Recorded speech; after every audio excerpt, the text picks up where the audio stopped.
I'm reading the 100 Greatest Books of All Time in hopes of becoming a great author one day, and today we're going to be dissecting The Handmaid's Tale by Margaret Atwood. The things that I liked about it, the things that I didn't really like about it. Mind you, there isn't really anything I didn't like.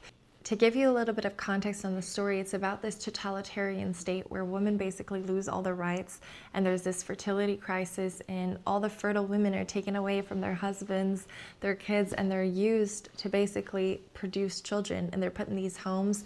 The main character of this novel, Ofred, is put in this house with the commander and his wife, and basically once a month they come together and they do this really religious ceremony where they reproduce in hopes to bear a child for the family, and that child wouldn't be hers. She's kind of the handmaid, the vessel for the child in a sense.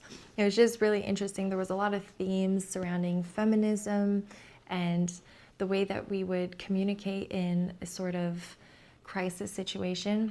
I felt like it was really interesting to see how well she kind of foreshadowed the story. She had some really interesting word choices. For example, she says, "It isn't running away they're afraid of. We wouldn't get far. It's those other escapes, the ones you can open in yourself, given a cutting edge." That word cutting edge, you think of cut, you think of killing, you think of suicide. There's like that progression of thought that you wouldn't necessarily have otherwise if she hadn't used that word. And she does this in so many ways where she kind of uses a word and it makes you think of the context in a completely different way. I really like this one too. So she says, "Her eyelashes so light they seem not there, the lost eyelashes of someone who's been in a fire, burnt eyes. She looked disgusting, weak, squirmy, blotchy, pink, like a newborn mouse." She has these very vivid descriptions, burnt eyes.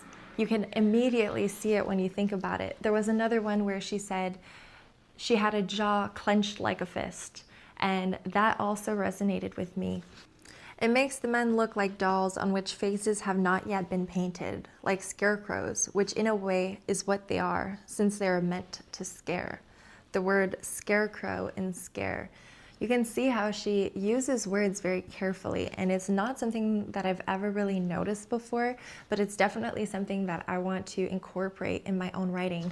It kind of makes me think of, I don't know if anybody's seen this video where they're talking about language that really invokes an emotion versus language that doesn't. For example, shell shock versus PTSD. Shell shock, you can almost feel it, versus PTSD, you can't.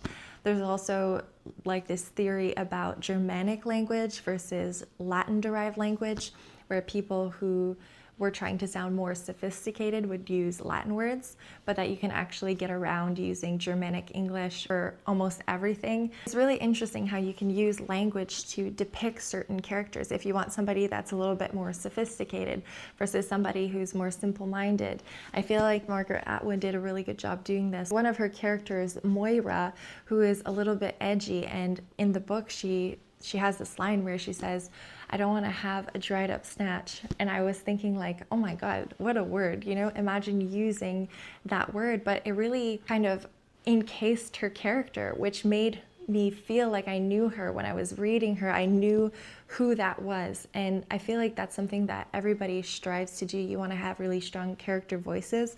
And that's not always something that I'm able to say that I see in all the novels that I read. But with this novel, I definitely picked up on it for sure.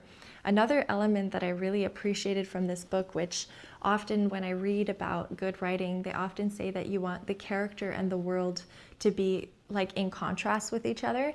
And I feel like this novel really did a good job of showing that to me. For example, the main character in this book, she's a smoker, she's a drinker. Her husband, she met him when he was having an affair. She is independent, she has a job. You know, in some of the TV shows, she's wearing like tank tops and stuff. She's a little bit more on the feministic side of things. And the world that she's living in is this totalitarian, super conservative world. Well, there's obviously going to be a clash there. Had she been a homemaker, stay-at-home mom, conservative, only slept with one man her whole life, it would have been a very different story and it wouldn't have been as captivating. So I feel like that element was really interesting to be able to really see it and to pick up on it when I'm reading a book so that I can look back on it later on and make sure that I'm doing that for my own writing. I really like the themes of the novel. There was a lot of really hard-hitting themes. In my Instagram video, I talk about the use of language in a crisis situation, and I think that that's really interesting that she was able to weave that kind of tiptoeing around certain things, forming allies. I think that in this current state of the world, like a lot of people do that, where they're trying to figure out political views without ever saying something. So I feel like that was really cool. I also like that the book wasn't too preachy. Sometimes you read a book like this and it almost feels like they're trying to steer you in one direction to make you think a certain way.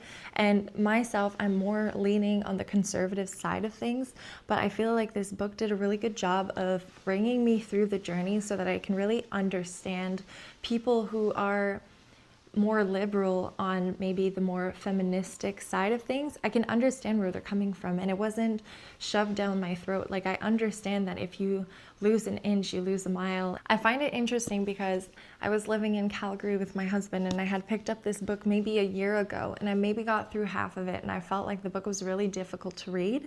And now it was honestly my favorite book, and I got through the whole thing. I understood everything about it, and I wonder if it's because my palette is changing because I'm reading these 100 greatest books of all time. It's really been interesting to see how much I've progressed in this time. I ended up ranking the book an S on my tier, and I would love to know what you think the core message of this book is. What are your key takeaways? Let me know in the comments below. The next book that I'm going to be deep diving into is called Fahrenheit 451, so make sure that you stick around if you want to know what I like and what I don't like about that novel.